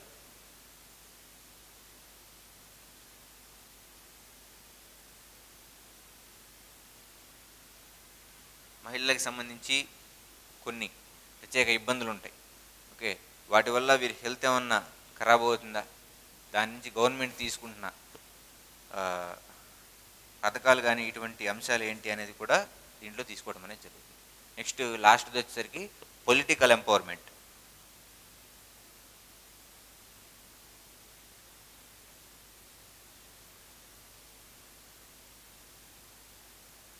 సో ఈ 4 అంశాలని పరిగణలోకి తీసుకొని ఈ రిపోర్ట్ అనేది ఇవ్వడం అనేది జరుగుతుంది. అయితే ఈ 4 అంశాల ఆధారంగా ఇచ్చిన రిపోర్ట్ యొక్క స్కోర్ ఎలా ఉంటుందంటే 0 నుంచి 1 అనేది ఈ స్కోర్ అనేది ఉంటుంది. ఓకే, దీని ప్రకారంగా చూసుకుంటే ప్రపంచంలోనే అత్యధిక జెండర్ ఈక్వాలిటీని మెయింటైన్ చేస్తున్న దేశం ఏది అంటే ఐస్లాండ్ అని మనం చెప్పొచ్చు. ఈ రిపోర్ట్ ప్రకారం చూసుకుంటే ప్రపంచంలోనే అత్యధికంగా జెండర్ ఈక్వాలిటీని మెయింటైన్ చేసిన దేశం ఐస్లాండ్. వరుసగా 17 రిపోర్టులు రిలీజ్ చేస్తే 17 రిపోర్టుల్లో వరుసగా 14వసారి ఈ ఐస్లాండ్ టాప్ ప్లేస్లో నిల్చడం అనేది జరిగింది. ఓకే, ఈ దేశంలో మొత్తం మీద 91.2% ఈక్వాలిటీ అనేది మెయింటైన్ చేస్తున్నారు. అంటే ఈ స్కోర్ ప్రకారం చూసుకుంటే 0.9%. సో ఈ స్కోర్ ప్రకారం చూసుకుంటే 0.9 అని మనం చెప్పుకోవచ్చు. ఓకే, ఫస్ట్ ప్లేస్లో ఐస్లాండ్. మరి మన భారతదేశం ఎన్నో ప్లేస్లో ఉంది అంటే 127వ ప్లేస్లో భారతదేశం ఉంది. 127వ ప్లేస్లో ఈ జెండర్ ఈక్వాలిటీని మెయింటైన్ చేసిన దేశాల్లో భారతదేశం ఉంది. ఎంత పర్సంటేజ్? 63.4% జెండర్ ఈక్వాలిటీ అనేది భారతదేశం మెయింటైన్ చేస్తుంది. ఈ రిపోర్ట్ ప్రకారం చూసుకుంటే 0.6 అని మనం చెప్పొచ్చు. ఓకే, అలానే మన పొరుగు దేశమైన పాకిస్తాన్ వచ్చేసరికి 142వ ప్లేస్లో ఉంది. అలానే మన పొరుగు దేశమైన చైనా 107వ ప్లేస్లో ఉంది. బంగ్లాదేశ్ 58వ ప్లేస్లో ఉంది. అయితే ఇక్కడ నుంచి ఈ రిపోర్ట్ అనేది చేంజ్ అవుతుంది. ఎందుకో చెప్తాను చూడండి. ఇక్కడ పొలిటికల్ ఎంపవర్మెంట్ ఏదైతే ఉంటుందో ఈ బిల్ అనేది ప్రవేశపెట్టారు మనకి, మహిళా బిల్లు, అందువల్ల ఈ ఇండెక్స్ అనేది చేంజ్ అవుతూ ఉంటుంది. కానీ ఇక్కడ మనం గుర్తుపెట్టుకోవాల్సింది 127వ స్థానంలో భారతదేశం ఉంది. గ్లోబల్ జెండర్ రిపోర్ట్ ప్రకారం 127వ స్థానంలో ఉంది. ఈ 4 అంశాలను దృష్టిలో పెట్టుకొని ఈ రిపోర్ట్ అనేది ఇవ్వడం అనేది జరుగుతుంది. తెలంగాణలో జరిగిన 2016లో సంవత్సరంలో జరిగిన గ్రూప్ 2 ఏదైతే ఉంటుందో టీఎస్ గ్రూప్ 2 2016 దాంట్లో ఈ క్వశ్చన్ అనేది ఇవ్వడం అనేది జరిగింది.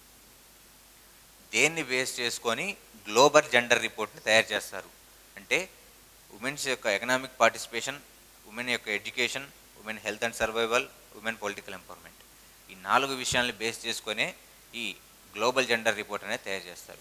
అలానే మనం ఇందా మాట్లాడుకున్నాం మనం 3 రకాలు. ఇంకోటి ఏంటంటే వచ్చేసరికి global development index. Global development index దీన్ని ఎవరు తయారు చేస్తారు అంటే యుఎన్డిపి వాళ్ళు దీన్ని తయారు చేస్తారు. యుఎన్డిపి వాళ్ళు దీన్ని తయారు చేస్తారు. ఓకే, ఇంతవరకు మనం ఈ లెసన్కి సంబంధించిన ముఖ్యమైన విషయాలు చూసాం. ఇప్పుడు ఇందులో మహిళా బిల్లు రీసెంట్గా ప్రవేశపెట్టారు ఏదైతే ఉందో దాని గురించి మాట్లాడుకుందాం.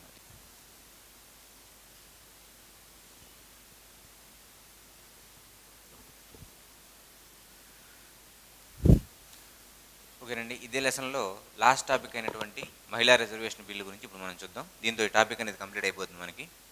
చూడండి ఒకసారి.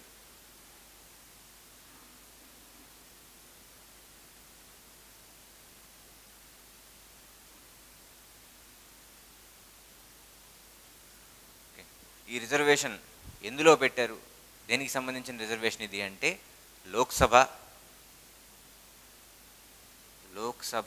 అలానే రాష్ట్రాల యొక్క శాసనసభలు ఏవైతే ఉన్నాయో అంటే అసెంబ్లీలు ఏవైతే ఉన్నాయో ఈ 2 పార్లమెంట్లో ఉన్న ఎంపీ సీట్లు లోక్సభలో ఉండేవి, అలానే అసెంబ్లీలో ఉండే ఎమ్మెల్యే సీట్లు, వీటిలో ఉమెన్స్కి 33% రిజర్వేషన్ కల్పించడం అనేది జరిగింది. సో దీనికి బిల్ అనేది ప్రవేశపెట్టారు.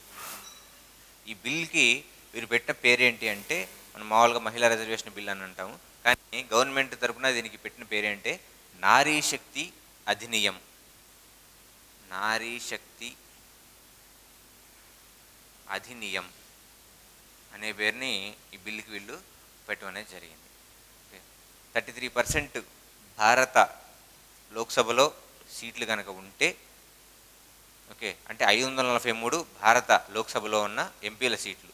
ఈ 543లో కనుక 33% అంటే దగ్గరగా 82 సీట్లు ఎంపీలకు, లేడీ ఎంపీలకి కేటాయించవలసి వస్తుంది. ఓకే, అందువల్ల ఈ 33% రిజర్వేషన్ బిల్ అనేది పాస్ చేయడం అనేది జరిగింది. మనం చూసినట్లయితే మన పక్క దేశాలైనటువంటి నేపాల్లో కూడా 33% ఉమెన్ అనేది ఉంది, కానీ భారతదేశంలో ఈ రోజుకి లేదు. ఎప్పటి నుంచి అనుకుంటున్నారు? 1996 నుంచి దేవేగౌడ గవర్నమెంట్ నుంచి అనుకుంటుంటే ఈ రోజుకి ఇది సాధ్యమైందని చెప్పి మనం చెప్పుకోవచ్చు. ఓకే, అయితే ఈ బిల్లు గురించి ఇప్పుడు మనం చూద్దాం.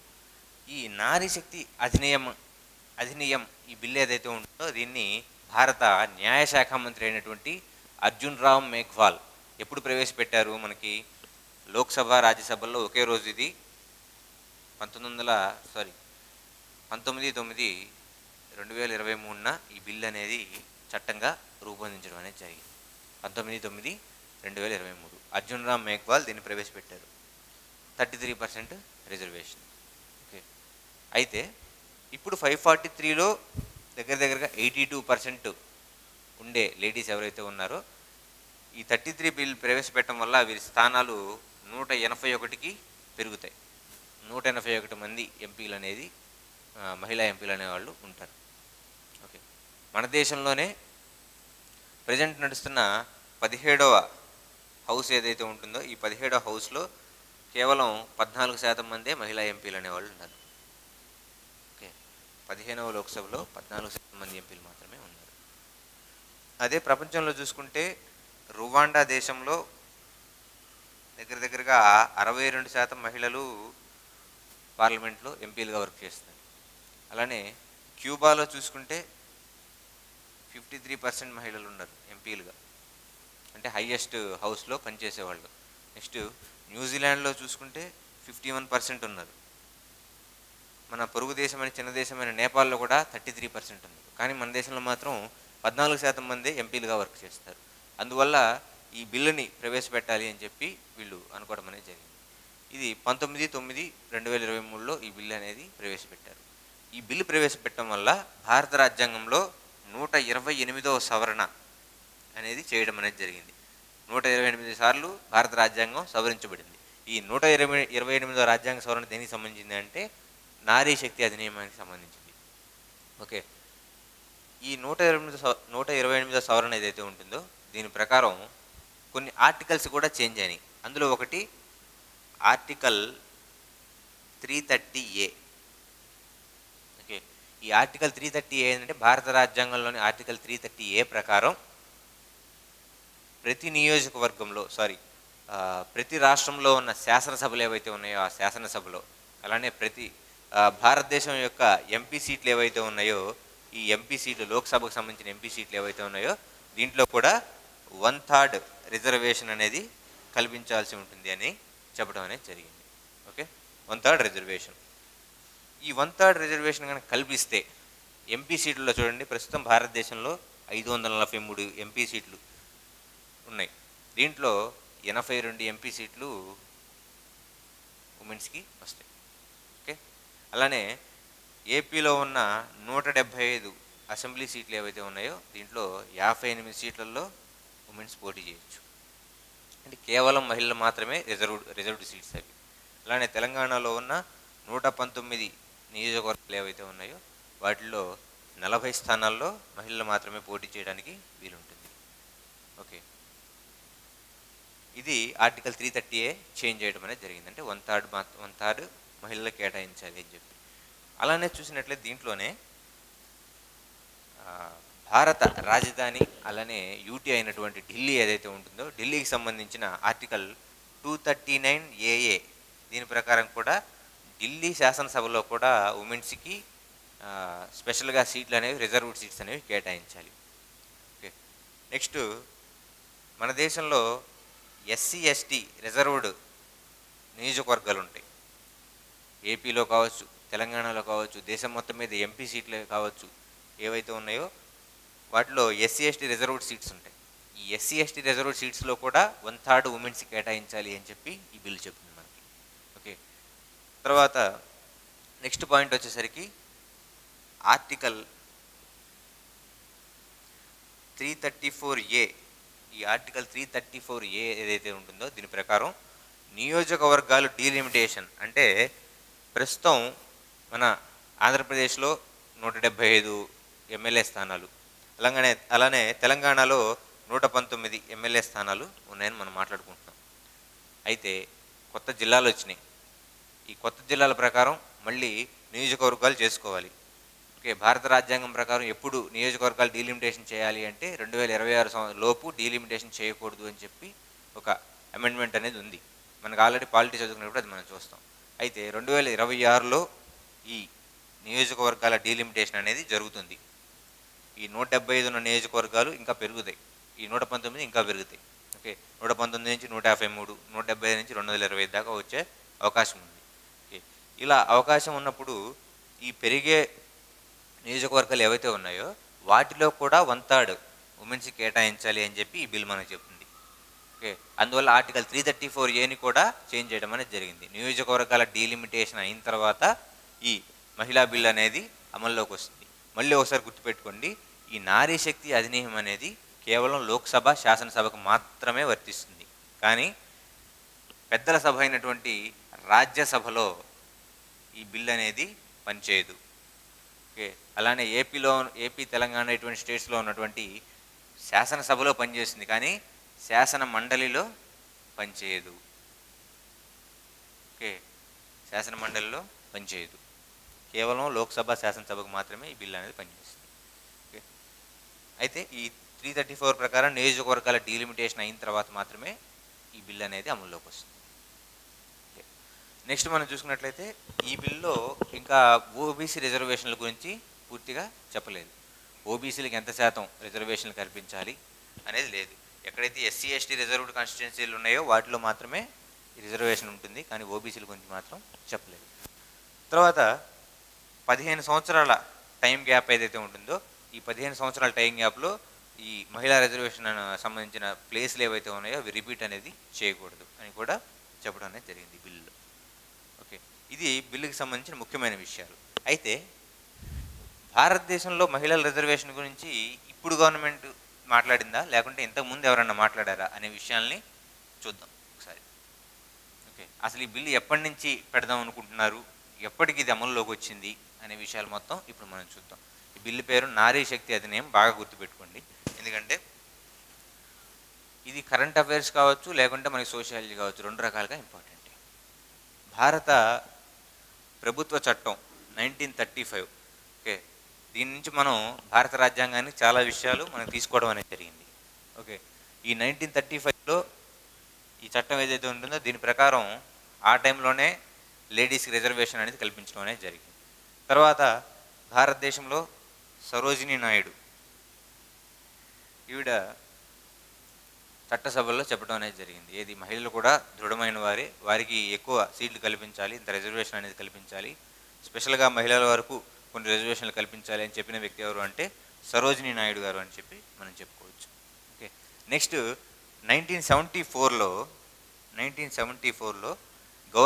భారత గవర్నమెంట్ ఏం చేస్తుందంటే మహిళా ప్రాతినిధ్యం చాలా తక్కువగా ఉంది ప్రజెంట్ లోక్సభలో అని చెప్పి గమనించి దీని మీద ఒక కమిటీ అనేది వేయడం జరిగింది. 1974లో ఒక కమిటీ అనేది వేయడం జరిగింది. ఇక టైం అలా నడుస్తున్న టైంలో 1993 వచ్చేసింది.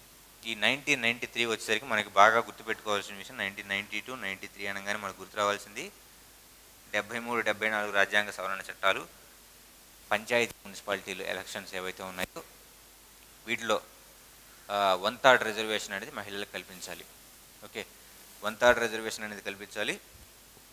అలానే కొన్ని ప్రత్యేక ప్రాంతాల్లో 50% కూడా కల్పించుకోవచ్చు. ఇది 93లో జరిగింది. నెక్స్ట్ 1996లో అసలు ఫస్ట్ టైం మహిళా రిజర్వేషన్లు ప్రవేశపెట్టాలి అని వీళ్ళు ఒక మీటింగ్ని ఏర్పాటు చేసుకొని దాన్ని ఓకే చేసుకొని లోక్సభలో ప్రవేశపెట్టారు. ఎవరి గవర్నమెంట్ ఆ టైంలో ఉంది అంటే దేవేగౌడ గారు ప్రధానమంత్రిగా ఉన్నారు. దేవేగౌడ యునైటెడ్ ఫ్రంట్ ఏదైతే ఉంటుందో యునైటెడ్ ఫ్రంట్ నుంచి దేవేగౌడ అధికారంలో ఉన్నప్పుడు 81వ రాజ్యాంగ సవరణ ఏదైతే ఉంటుందో దీన్ని చేద్దామని బిల్లును అప్పుడు ప్రవేశపెట్టారు. కానీ లోక్సభ ముగిసిపోవడంతో టైం అయిపోవడంతో ఈ బిల్లు అనేది పాస్ అవ్వలేదు.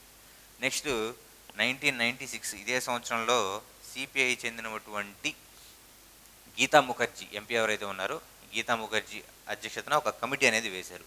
ఓకే, సిపిఐ ఎంపీ అయినటువంటి గీతా ముఖర్జీ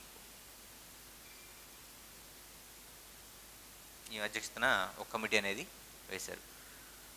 టైం అనేది అలా నడుస్తున్న టైంలో మళ్ళీ ఇంకొక 2 years గడిచిన తర్వాత 1998లో అప్పటి ప్రధానమైనటువంటి ఎన్డీఏ కూటమితో ప్రధాన అయినటువంటి శ్రీ అటల్ బిహారీ వాజ్పేయి గారు ఈ బిల్లుని ప్రవేశపెట్టడం అనేది జరిగింది. అంటే 12వ లోక్సభ అనుకోండి. ఈ 12వ లోక్సభలో ఈ బిల్లుని ప్రవేశపెట్టారు. కానీ ఇదే టైంలో 12వ లోక్సభలో బిల్లును ప్రవేశపెట్టిన టైంలో దీన్ని పూర్తిగా వ్యతిరేకించారు. దీనికి ఆర్జేడీ పార్టీ ఏదైతే ఉంటుందో ఈ ఆర్జేడీ పార్టీకి చెందిన ఎంపీ సురేంద్ర ప్రసాద్ యాదవ్ అనే వ్యక్తి వెల్లులోకి తీసుకెళ్ళిపోయి ఆ టైంలో మన కోనసీమకు చెందిన జిఎంసీ బాలయోగి గారు ఎవరైతే ఉన్నారో ఈ బాలయోగి యొక్క చేతిలో ఉన్న పేపర్స్ అనేవి తీసుకొని బిల్లుకి సంబంధించిన పేపర్స్ దాన్ని చింపేయడం అనేది జరిగింది. ఓకే, అలా ఈ పార్లమెంటు ఈ సెషన్ కూడా వేస్ట్గానే పోయింది. 1998లో ఈ బిల్లు ప్రవేశపెట్టబడలేదు. నెక్స్ట్ 1999లో కూడా ట్రై చేశారు ఎన్డీఏ కూటమి వాళ్ళు, కానీ అది వర్కౌట్ అవ్వలేదు. తర్వాత 2002లో కూడా ఎన్డీఏ కూటమి వాళ్ళు అంటే బీజేపీ ఈ మిత్రపక్ష కూటములు ఏవైతే ఉన్నాయో వీళ్ళు ట్రై చేశారు, కానీ అప్పుడు కూడా వర్కౌట్ కాలేదు. 2 times ట్రై చేశారు, కానీ బిల్లు మీద వీళ్ళకి ఏకాభిప్రాయం రాలేదు. ఓకే, ఒక తాటి మీదకి ఎవరు రావట్లేదు. అందువల్ల ఆ టైంలో కూడా ఆగిపోయింది. నెక్స్ట్ ఇక్కడతో 2003 ఏదైతే ఉంటుందో ఈ 2003లో ఎన్డీఏ గవర్నమెంట్ అనేది కూలిపోయింది. అప్పుడు వచ్చిన గవర్నమెంట్ ఏంటి అంటే కాంగ్రెస్ గవర్నమెంట్. అంటే 2008లో యూపీఏ గవర్నమెంట్ కేంద్రంలో అధికారంలోకి వచ్చింది. యూపీఏ గవర్నమెంట్ తరఫున ప్రధానమంత్రిగా చేసిన వ్యక్తి ఎవరు అంటే మన్మోహన్ సింగ్ గారు అని చెప్పుకోవచ్చు. ఈ 2008లో దీన్ని రాజ్యసభలో ఈ బిల్లుని ప్రవేశపెట్టారు, కానీ ఇది వర్కౌట్ అవ్వలేదు. తర్వాత 2009లో మళ్ళీ దీన్ని అంటే 2003లో బీజేపీ అధికారం కోల్పోతే 2004లోకి యూపీఏ అధికారంలోకి వచ్చింది. ఈ 2008లో ఈ బిల్లుని ప్రవేశపెట్టారు. కరెక్ట్గా 2009 ఎలక్షన్ ఎప్పుడైతే ఉందో దానికి కొంచెం ముందు. ఓకే, 2009లో మళ్ళీ దీన్ని ఇంకొకసారి ప్రవేశపెడితే అప్పుడు సమాజ్వాదీ పార్టీ ఏదైతే ఉంటుందో ఈ సమాజ్వాదీ పార్టీ అలానే ఆర్జేడీ పార్టీ దీనికి నిరసనలు తెలియజేశారు. ఓకే, నెక్స్ట్ మళ్ళీ దీన్ని 2010వ సంవత్సరం 2010వ సంవత్సరంలో రాజ్యసభలో ప్రవేశపెట్టారు. రాజ్యసభలో ప్రవేశపెట్టారు. అప్పుడు కూడా ఈ బిల్లుకు సంబంధించిన పత్రాలు అనేవి చింపివేయడం అనేది జరిగింది. ఓకే, మళ్ళీ ఇదే 2010వ సంవత్సరంలో మార్చిలో, అరౌండ్ మార్చ్ ఆ టైంలో, మార్చి 9 అట్లా, భారత రాజ్యాంగంలో 108వ సవరణగా ఈ బిల్లును ప్రవేశపెడదాం అనుకున్నారు. కానీ దీనికి 186 మంది దీనికి ఓకే చెప్తూ ఓటేశారు, ఒకళ్ళు కాదని చెప్తూ ఓటేశారు. 108వ రాజ్యాంగ సవరణగా దీన్ని ప్రవేశపెడదాం అనుకుంటే రాజ్యసభలో ఇది ఆమోదం పొందింది. కానీ లోక్సభలోకి వచ్చేసరికి ఈ బిల్లు ఆమోదం పొందలేదు. ఓకే, లోక్సభ అప్పటికి క్లోజ్ అయిపోయింది. అందువల్ల ఈ బిల్లు అనేది ఆమోదం పొందలేదు. తర్వాత మనం చూసుకుంటే 2023లో మోడీ క్యాబినెట్, నరేంద్ర మోడీ, ప్రస్తుత ప్రధాని అయినటువంటి నరేంద్ర మోదీ గారి క్యాబినెట్ ఆమోదం అనేది తెలపడం అనేది జరిగింది 2023 సెప్టెంబర్లో. ఇదే సెప్టెంబర్ 19/9/2023లో ఉభయ సభలు ఈ బిల్లుని ఆమోదం తెలిపాయి. ఓకే, అయితే ఈ బిల్లు ఏదైతే ఉంటుందో దీన్ని ప్రవేశపెట్టారు. కానీ ఇక్కడ కొన్ని లోటుపాట్లు ఉన్నాయి. ఈ బిల్లు అమల్లోకి ఎప్పుడు వస్తుంది అనేది విషయం పూర్తిగా చెప్పలేదు. నియోజకవర్గాల డీలిమిటేషన్ జరిగిన తర్వాతే దీన్ని అమల్లోకి తీసుకొస్తామని చెప్పారు. అది 2026లో జరుగుతుంది. అంటే 2026 తర్వాత జరిగే ఎలక్షన్ ఎప్పుడు? 2029. కాబట్టి 2029వ సంవత్సరంలో జరిగే ఎలక్షన్స్ కానీ ఈ బిల్ అనేది అమల్లోకి రాదు. ఓకే, 2029వ సంవత్సరంలో జరిగే ఎలక్షన్స్కి ఇది అమల్లోకి వస్తుంది. బై ఛాన్స్ ఈ లోపే కనుక జమిలీ ఎలక్షన్స్ కనుక జరిగితే ఈ జమిలీ ఎలక్షన్స్లో కూడా ఇది అమల్లోకి వస్తుంది. మనకి ఇక్కడ ఇంపార్టెంట్, జమిలీ ఎలక్షన్స్ మీద విధించిన కమిటీ ఎవరి సారథ్యాన కమిటీని విధించడం జరిగింది అంటే భారత మాజీ రాష్ట్రపతి అయినటువంటి రామ్నాథ్ కోవింద్ గారి ఆధ్వర్యంలో కమిటీ వేయడం అనేది జరిగింది. ఓకే, 2029కి ఇది అమల్లోకి వచ్చే ఛాన్స్ అనేది మనం చెప్పుకోవచ్చు. ఓకే, ఇందులో లోపాలు ఏంటి అంటే ఈ టైం లైన్ ఏదైతే ఉంటుందో దీని ప్రకారం స్పష్టత లేదు. తర్వాత రాజ్యసభలో మాత్రమే ప్రవేశపెట్టారు, అలానే లోక్సభలో మాత్రమే ప్రవేశపెట్టారు. రాజ్యసభ కానీ శాసనమండలిలో కానీ ఇది లేదు. ఓకే, ఈ కారణాలతో దీన్ని అవుట్డేటెడ్ చెక్ లేదా పోస్ట్ డేటెడ్ చెక్గా భావించింది ఎవరు అంటే కాంగ్రెస్ పార్టీ దీన్ని అవుట్డేటెడ్ లేదా పోస్ట్ డేటెడ్ చెక్గా దీన్ని చెప్పడం అనేది జరిగింది. ఓకే, ఇది మహిళా బిల్లు గురించి. సో ఇప్పటికీ మనం దగ్గరగా 10 లెసన్స్ మనం కంప్లీట్ చేసుకున్నాం ఈ సోషియాలజీలో. దీంతో మనకి ఫస్ట్ మాడ్యూల్ అనేది కంప్లీట్ అయిపోయింది. నెక్స్ట్ మనం సెకండ్ మాడ్యూల్లోకి వెళ్ళబోతున్నాం. ఇప్పటి వరకు జరిగిన ఇంట్రడక్షన్కి అక్కడ దీనివల్ల ఎదురయ్యే ప్రాబ్లమ్స్ ఏంటో మనం సెకండ్ మాడ్యూల్లో చూస్తాం. ఓకే, ఇప్పటికీ మీరు టెస్ట్ సిరీస్ తీసుకోకపోతే పర్చేజ్ చేయండి. అలానే ఎందుకు చెప్తున్నాను అంటే ప్రతి టాపిక్కి సంబంధించిన క్వశ్చన్స్ అనేవి మీకు అక్కడ ఇవ్వడం అనేది జరుగుతుంది. Okay, thank you.